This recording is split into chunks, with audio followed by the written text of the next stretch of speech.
तो मान लीजिए कि आपके सामने एक ऐसी केस फाइल है जो जीव विज्ञान के हमारे अब तक के सारे ज्ञान को पलट कर रख सकती है। इस इन्वेस्टिगेशन में हम एक बेहद रहस्यमय विषय को एक वैज्ञानिक की नज़र से देखने वाले हैं। मध्य प्रदेश की वादियों में बसा एक दूरस्थ और कट ऑफ गांव है बेरमपुर। आज हम सिर्फ सुनी सुनाई बातों पर नहीं, बल्कि स्रोत सामग्री से मिले हार्ड डेटा और घटनाओं की टाइमलाइन पर ध्यान देंगे। हम इस पूरे मामले को एक साइंटिफिक केस फाइल की तरह परखेंगे, ताकि इस जानलेवा विसंगति या कहिए एनॉमली के पीछे का सच सामने आ सके। चलिए सीधे डेटा में गोता लगाते हैं। इस केस फाइल की गहराई में जाने के लिए हमें सबसे पहले उस मूल सवाल को उठाना होगा जो मानव जीव विज्ञान को एक खौफनाक लोक कथा के साथ जोड़ता है। सोचिए जरा, क्या ऐसा संभव है कि जीवन देने वाले किसी रहस्यमय रसायन का सीधा कनेक्शन मौत का साया लाने वाले किसी ताबूत से हो? पहली नज़र में ये विज्ञान और अंधविश्वास के बीच का टकराव लगता है ना? लेकिन जैसे जैसे हम सबूतों की परतों को खोलेंगे, चीज़ें काफ़ी जटिल होती जाएंगी। क्योंकि अगर अमरत्व का यह दावा सच निकला तो यह मेडिकल साइंस के लिए एक बहुत बड़ा गेम चेंजर साबित होगा। हमारी जांच की शुरुआत होती है प्राचीन ग्रंथों में पाई गई इस विशिष्ट परिभाषा से, मृत्युंजय अमृत। इसे हमारी रिसर्च टीम ने अपनी प्राइमरी हाइपोथेसिस के रूप में लिया है। इसे सिर्फ एक कहानी के तौर पर नहीं, बल्कि एक ऐसे अज्ञात बायोलॉजिकल कंपाउंड के रूप में देखा जा रहा है जो शायद किसी खास खगोलीय घटना, जैसे पूर्णिमा की रात में किसी विशेष वनस्पति से स्रावित होता है। ये हमारा टारगेट कंपाउंड है। तो इन्वेस्टिगेशन के पहले चरण पर आते हैं, मृत्युंजय अमृत की तलाश। ये एक बड़ा ही दिलचस्प क्लैश है। एक तरफ हमारे पास दिल्ली की एक हाईटेक आधुनिक लैब है, जहां मेघना और इशिता नाम की शोधकर्ता वैज्ञानिक एंटीडोट बनाने जैसे बिल्कुल लॉजिकल रिसर्च पर काम कर रही हैं।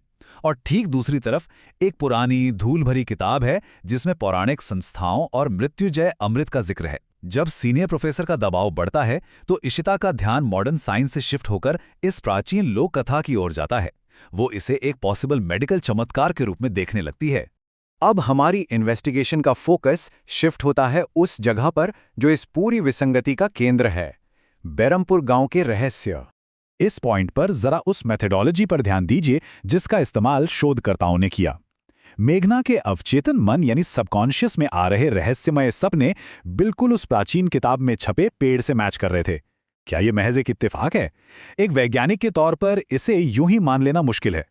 इसी सुराग का पीछा करते हुए उन्होंने गांव के अध्ययन का एक आवरण तैयार किया, जो कि फील्ड रिसर्च का एक क्लासिक कवर होता है, और सीधे उस सोर्स तक पहुंचने के लिए बेरमपुर निकल पड़ी। अब जरा इस फील्ड डेटा पर गौर कीजिए। ये एकदम निष्पक्ष सबूत पेश करता है। जैसे ही रिसर्च टीम ने गांव के गेट में एंट्री ली, बड़े पैमाने पर एनवायरमेंटल शिफ्ट दर्ज किए गए। कहां तो भीषण गर्मी थी और अचानक अत्यधिक ठंड और आंधी आ गई। साफ आसमान काले तूफानी बादलों से घिर गया और बिना किसी लॉजिकल कारण के मंदिर के दिए एक साथ बुझ गए। ये कोई नॉर्मल मौसम का बदलना नहीं था, ये एक मैसिव वायुमंडलीय विक्षोभ का संकेत था, मानो किसी बाहरी ऊर्जा ने उस जगह में प्रवेश किया हो।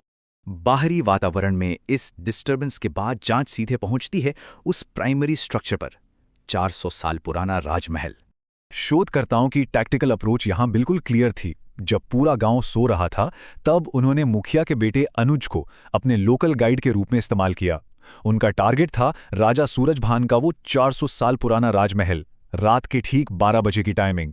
सालों से बंद पड़े महल के मेन दरवाजे जाम थे, तो उन्होंने एक ऑल्टरनेट रास्ता लिया, खिड़की से घुसपैठ। आधी रात को एक शापित महल में घुसना वाकई ये फील्ड रिसर्च का सबसे खतरनाक हिस्सा हो सकता है। ये साइकोलॉजिकल डेटा पॉइंट बहुत क्रूशियल है। मेघना का उस महल के लेआउट को पहचानना, जबकि वो वहां पहले कभी नहीं गई थी, एक तीव्र देजावू का केस है। विज्ञान में इसे अक्सर मेमोरी का धोखा माना जाता है, लेकिन यहां उसका अवचेतन मन सीधे उस फिजिकल लोकेशन से जुड़ रहा था। जब आप इसे बाहर हो रहे पर्यावरणीय बदलावों के साथ जोड़कर देखते हैं, तो ये मामला एक अलग ही लेवल पर चला जाता है। और यहीं से हमारी इन्वेस्टिगेशन उस प्राइमरी थ्रेट की ओर मुड़ती है जो इस गांव के रहस्यों को गार्ड कर रहा है, निशिर-मोलो का खौफ। लोक कथाओं को गहराई से खंगालने पर हमें निशिर-मोलो नाम की इन एंटिटीज की ये बहुत ही स्पष्ट और खौफनाक प्रोफाइल मिलती है। ये सिर्फ कोई हवाई मिथक नहीं है, बल्कि एक बहुत ही स्पेसिफिक पैटर्न है। शनिवार की रात को एक्टिव होना, कंधों पर एक भारी ताबूत लेके चलना, लाल चमकती आंखें, और सबसे खतरनाक बात, सीधा विजुअल कॉन्टैक्ट होने पर 100% फैटालिटी रेट यानी मौत तय है। एक साइंटिफिक इन्वेस्टिगेटर के तौर पर आप इसे महज एक कहानी कहकर खारिज नहीं कर सकते। ये साफ तौर पर उस शापित ताबूत के बायोलॉजिकल या सुपरनैचुरल रक्षक प्रतीत होते हैं। ये देखिए, बम बम बैश, ये उनका अकूस्टिक सिग्नेचर है।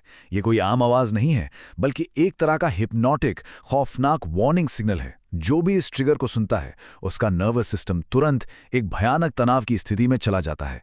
ये उनके अप्रोच करने का पहला संकेत है। इस खतरे की घातकता की बेसलाइन एस्टैब्लिश करने के लिए मदन नाम के एक लोकल ग्रामीण का ये पुराना केस रिकॉर्ड देखिए। सूर्यास्त के बाद चेतावनी को इग्नोर करना, फिर जंगल में भारी कदमों की आहट सुनना और आखिरकार आधी रात को उन एंटिटीज के सीधे कांटेक्ट में आना। इसका नतीजा, वो पूरी तरह से खौफ के मारे लकवाग्रस्त यानी पैरालाइज्ड मिला था। ये कोई फिजिकल इंजरी नहीं थी, बल्कि एक एक्सट्रीम न्यूरोलॉजिकल शॉक का मामला था। और अब हम अपनी जांच और कलेक्ट किए गए डेटा के सबसे चरम बिंदु पर हैं, शापित ताबूत का जागरण। इस टाइमलाइन पे जरा ध्यान दीजिए। क्या ये सिर्फ एक इत्तेफाक हो सकता है? रात के ठीक 12 बजे शोधकर्ताओं का उस 400 साल पुराने महल में एंटर करना और उसके ठीक 10 मिनट के भीतर एक अलौकिक खतरे का एक्टिवेट हो जाना। ये कॉज एंड इफेक्ट यानी कारण और प्रभाव का एक सीधा सीधा पैटर्न है। ऐसा लगता है जैसे महल में की गई उस घुसपैठ ने किसी एंशिएंट सिक्योरिटी सिस्टम को ट्रिगर कर दिया हो। डेटा को क्रॉस रेफरेंस करने पर एक और चौंकाने वाली बात सामने आती है। ये अनोमली एक साथ दो अलग अलग लोकेशंस पर एक्टिव थी। एक तरफ महल के अंदर शोधकर्ता भारी जूतों की आहट और दरवाजा टूटने की आवाज रिकॉर्ड कर रहे थे, और ठीक उसी क्षण जंगल के बॉर्डर पर ग्रामीणों का सामना उन लाल आंखों वाली एंटिटीज से हो रहा था जो ताबूत ढो रही थी। ये एक मैसिव कोऑर्डिनेटेड इवेंट था, कोई भ्रम नहीं। और सारे कच्चे सबूत इस एक सबसे भयानक अकॉस्टिक इवेंट पर आकर टिक जाते हैं। ताबूत का खुलना और एक ऐसी चीख का पैदा होना जिसे पूरे गांव ने एक साथ सुना। ये कोई नॉर्मल साउंड वेव नहीं थी। ये एक ऐसी चीख थी जिसने पूरे वायुमंडल को चीर कर रख दिया।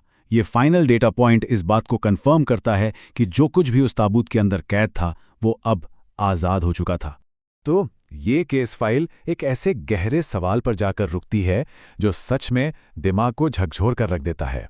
क्या मेघना के सपने, वो टपकता हुआ जीवनदायी हरा रसायन और मौत का साया लाने वाले ये खौफनाक निशीर मोलो एक ही इकोसिस्टम का हिस्सा हैं? क्या अमरत्व की कीमत उस शापित ताबूत के रक्षकों को जगाना है?